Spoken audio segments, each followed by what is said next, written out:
اللہ والے جب دنیا میں زندگی گزارتے ہیں، اس زندگی میں ان کو مشکلات آتی ہیں، مالی مشکلات آتی ہیں، اور ان کو اس دنیا کے جو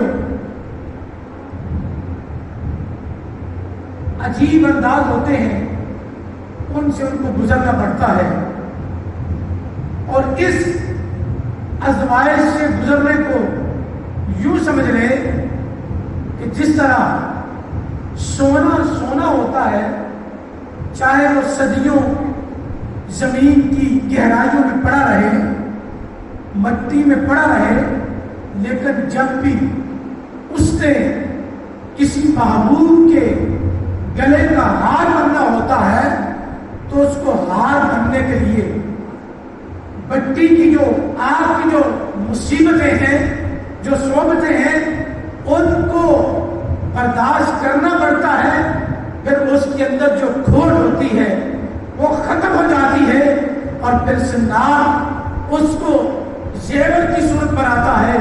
جب وہ زیور بن جاتا ہے تو وہ کسی نہ کسی کے گلے تک پہنچ جاتا ہے۔ اسی طرح اللہ کے جو ولی ہوتے ہیں وہ دنیا میں رہ کر اپنے آپ کو اس دنیا میں جب مشکلات سے گزارتے ہیں تو رب ذوالجلال اور مشکلات کے بعد ان کو اعلیٰ مقام عطا فرما دیتا ہے۔ سبحان اللہ۔ جب ان کو اعلیٰ مقام ملتا ہے تو پھر ان کا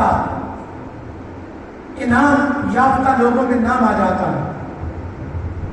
پھر وہ جب مصیبتیں برداشت کرتے ہیں اور اللہ کی عبادت کرتے ہیں تو پھر انعام یافتہ لوگوں میں آ جاتے ہیں، اور جب انعام یافتہ لوگوں میں ان کا نام شامل ہو جاتا ہے تو پھر رب کا ان کو وہ قرب ملتا ہے کہ عام انسان جب ان کے پاس پہنچتے ہیں، ان سے التجا کرتے ہیں، تو وہ اللہ کا پیارا بندہ جب رب کی بارگاہ میں ہاتھ اٹھاتا ہے تو رب ذوالجلال اس کے ہاتھ اٹھنے کو اپنی بارگاہ میں قبول فرما کر بندوں کی مشکلات کو آسان فرما دیتا ہے۔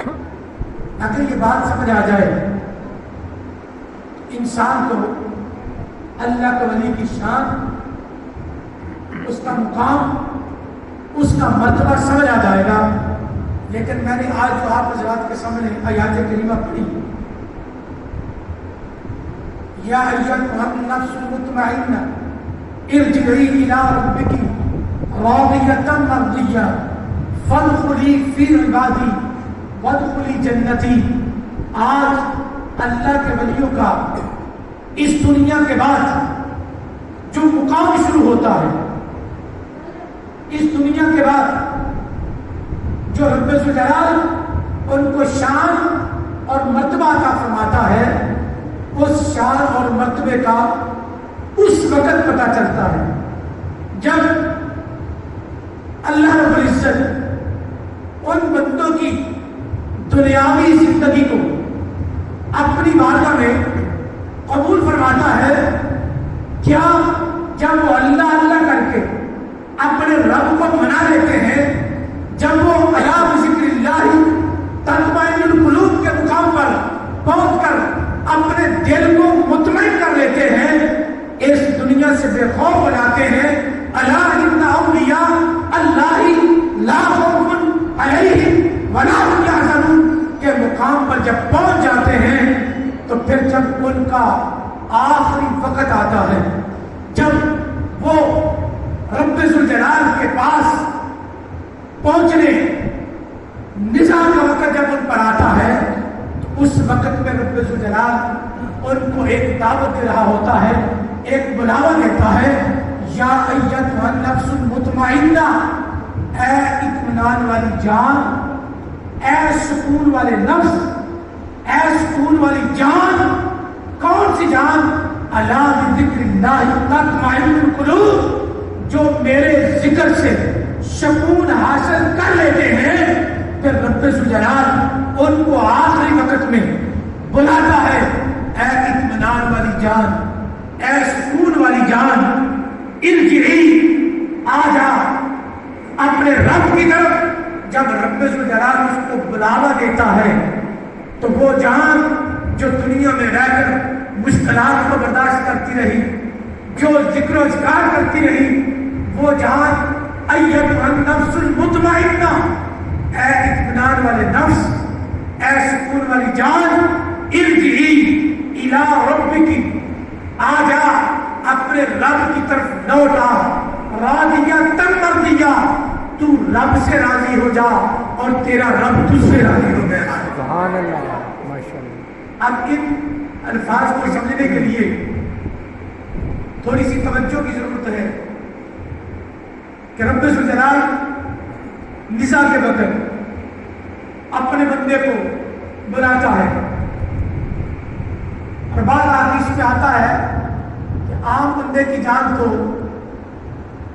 اسرائیل علیہ السلام نکالتے ہیں، لیکن جو اللہ کا قریبی بندہ ہوتا ہے ان کی روح کو رب ذوالجلال خود حکم فرماتا ہے، خود امر فرماتا ہے، خود نکالتا ہے۔ تو رب ذوالجلال اس جان کو فرماتا ہے، اے اطمینان والی جان، آ جا اپنے رب کی طرف، آ جا اپنے رب کی طرف، اے اطمینان والے نفس، اے مجھے راضی کرنے والے نفس، اے میری رضا پر راضی رہنے والے نفس، ارجعی الی ربک، آ جا اپنے رب کی طرف، لوٹ آ اپنے رب کی طرف، راضیہ مرضیہ، تو رب پر راضی ہو جا اور رب تجھ پر راضی ہے۔ جب یہ مقام ملتا ہے تو یہ کس کو ملتا ہے؟ یہ اس کو ملتا ہے جس پر رب کا انعام ہو چکا ہوتا ہے، سبحان اللہ، جس پر رب کا انعام ہو چکا ہوتا ہے۔ گرامی قدر حضرات، رب کا انعام جب ہو جاتا ہے تو اللہ کا قرب ملتا ہے، جب اللہ کا قرب ملتا ہے تو رب ذوالجلال اپنے قریبی دوست کی روح کو خود حکم فرماتا ہے، یا ایتھا النفس المطمئنہ، اے اطمینان والے نفس، اے سکون والی جان۔ پتہ چلا جو اللہ کا ذکر کرتا ہے اس کی دنیا بھی سکون والی ہو جاتی ہے، اس کی آخرت بھی سکون والی ہو جاتی ہے۔ سبحان اللہ۔ اور پھر جب رب ذوالجلال اپنے بندے کی جان کو حکم فرماتا ہے، جب حکم ہوتا ہے آپ ذرا اندازہ فرمائیں کہ جب بندہ اللہ اللہ کرتا ہے، اللہ کی رضا کی خاطر ہر وقت ذکر اللہ کرتا ہے، تو جس دن اس کو اپنے رب کی طرف سے حکم ملتا ہوگا، یا ایتھا النفس المطمئنہ، اے اطمینان والی جان آ جا، تو بتاؤ اس دن وہ اللہ کا بندہ کتنا خوش ہوتا ہے۔ سبحان اللہ، کہ جس کو میں یاد کرتا تھا، جس کا میں ذکر کرتا تھا، آج وہ رب مجھے بلا رہا ہے۔ جب رب کی طرف سے بلاوا آیا، ارجعی الی ربک راضیہ مرضیہ، آ جا لوٹ آ اپنے رب کی طرف، تیرا رب تجھ پر راضی ہے اور تو اپنے رب پر راضی ہو جا۔ اور یہ مقام نساء کے وقت جب رب ذوالجلال کی طرف سے بندے کو ملتا ہے کہ میں تجھ پر راضی ہوں تو مجھ پر راضی ہو جا۔ جو بندہ دنیا میں رہ کر مشکلات سے گزرتا تھا، دنیا میں رہ کر مصیبتوں اور تنگیوں میں اپنے آپ کو ڈال کر جب اللہ کو راضی کرنے کے لیے محنت کرتا تھا کہ میرا رب راضی ہو جائے، میرا خدا راضی ہو جائے اور خدا کے جو پیارے نبی ہیں وہ راضی ہو جائیں، جب وہ اس بات میں ساری زندگی گزارتا ہے تو پھر رب ذوالجلال آخر وقت جس کو نزاع کا وقت کہتے ہیں اور جس کے متعلق کہا جاتا ہے کہ دعا کرو کہ آخر اچھا ہو، آخری وقت اچھا ہو، جب وہ وقت آتا ہے تو اللہ کے بندے کو کیا انعام ملتا ہے؟ رب فرماتا ہے ایک تو یہ انعام ہے میں اپنے بندے کی روح کو خود حکم فرماتا ہوں اور دوسرا کہتا ہوں کہ آ جا میری طرف آ جا، اور تیسرا انعام یہ ملتا ہے کہ رب فرماتا ہے بندے تو دنیا میں مجھے راضی کرتا رہا، آ جا میں تجھ پر راضی ہو گیا ہوں، تو مجھ پر راضی ہو جا۔ سبحان اللہ۔ یہ انعام ملتا ہے اللہ کے بندے کو، اللہ کے دوست کو یہ انعام ملتا ہے۔ اور یہاں میں کچھ باتیں کرنا چاہتا ہوں کہ رب ذوالجلال جس پیارے بندے کو یہ کہہ دے کہ تو مجھ پر راضی ہو جا، میں تجھ پر راضی ہوں، مرنے سے پہلے روح نکالتے وقت جب رب فرما دے اے بندے میں تجھ پر راضی ہوں، تو مجھ پر راضی ہو جا، اور جب رب یہ کہے تو بندہ کیوں نہ راضی ہو؟ بندہ تو اس کو راضی کرنے کے لیے ساری زندگی رب کو ڈھونڈتا رہا، اس کی رضا کو ڈھونڈتا رہا۔ جب رب فرمائے گا نا اے میرے بندے تو مجھ پر راضی ہو جا، میں تجھ پر راضی ہوں۔ اور آگے ذرا اولیاء کرام کی شان کو سمجھیے۔ آج کچھ ایسے لوگ کہ جن کو نہ قرآن کی سمجھ آتی ہے نہ حدیث کی سمجھ آتی ہے، اور اللہ والوں پر بھونکنا شروع ہو جاتے ہیں، اللہ والوں کے متعلق طرح طرح کی باتیں کرنا شروع ہو جاتے ہیں۔ میں ان سے پوچھتا ہوں جب نزا کے وقت، جب آخری وقت، جب روح نکلتے وقت رب کہہ دے کہ اے بندے تم مجھ پر راضی ہو جا، میں تجھ پر راضی ہوں، جب وہ اپنی قبر پہ لیٹتا ہوگا تو جو اس کی قبر پر جاتا ہوگا رب ان کے جانے کو بھی اپنی بارگاہ میں اس لیے قبول فرمائے گا کہ میں اس بندے پر راضی ہو چکا ہوں، جو اس کی بارگاہ میں آئے گا میں اس پر بھی راضی ہو جاؤں گا۔ سبحان اللہ۔ اس پر بھی راضی ہو جاؤں گا۔ رب کی حضرات اس بات کو مزید اگر سمجھیں گے، الا ان اولیاء اللہ لا خوف علیہم ولا هم یحزنون، اللہ کے بندوں کی شان یہ ہے لا خوف، خوف کا تعلق دنیا سے ہے، ولا هم یحزنون، اور غمگین غم ہونے کا تعلق آخرت سے ہے۔ رب ذوالجلال نے یہ بھی واضح فرما دیا کہ جو میرے ہیں، جو میرے بندے ہیں، ان کو دنیا میں کوئی خوف نہیں اور آخرت کا غم نہیں۔ کیوں؟ انہوں نے دنیا اتنی پیاری گزاری ہے کہ ان کو آخرت کا کسی قسم کا غم نہیں ہے۔ سبحان اللہ۔ ایک بات یہ اور دوسری بات یہ، جب روح پرواز ہوتی ہے تو اس وقت جب رب فرما دیتا ہے کہ بندے میں تجھ پر راضی ہوں تو مجھ پر راضی ہو جا، جب دونوں ایک دوسرے پر راضی ہو گئے، جب رب اور اس کا بندہ ایک دوسرے پر راضی ہو گئے، جب راضی ہو گئے تو اب جس کو رب نے راضی کر دیا انہی پر رب نے انعام فرما دیا، جن پر انعام فرما دیا دنیا والے ان کے پاس اس لیے جاتے ہیں کہ رب ان پر راضی ہو چکا ہے۔ جن پر رب راضی ہو جاتا ہے، جب ان کی بارگاہ میں جا کر کچھ مانگا جاتا ہے تو رب اس راضی ہونے کی وجہ سے اس کے مزار پر جانے والوں کی دعاؤں کو قبول فرما لیتا ہے۔ میں نے پچھلے جمعے میں بھی، پچھلے 2 جمعے پہلے عرض کیا تھا، اللہ کا ولی دنیا میں شادی نہ بھی کرے، اولاد نہ بھی ہو، تو جب وہ دنیا سے جاتے ہیں ان کے دیے جلتے ہیں، ان کے مزار پر ہزاروں کھانا کھاتے ہیں، لاکھوں جو ہے وہ بے سہارا کو سہارا ملتا ہے۔ اب رات یا چم لگ دیا، اے بندے تو مجھ پر راضی ہو جا، میں تجھ پر راضی ہوں۔ جب یہ مقام مل جاتا ہے نا رضاعت کا تو پھر کیا ہوتا ہے؟ پھر وہ قبر میں لیٹے ہوتے ہیں اور ان کے در پر جو جاتا ہے، جو ان کے در پر جاتا ہے ان پر جو رب راضی ہے، جو ان کے پاس جاتا ہے رب ان پر بھی راضی ہو جاتا ہے۔ سبحان اللہ۔ آج آپ دیکھیں داتا جبریل علیہ الرحمہ کا مزاج دن رات وہاں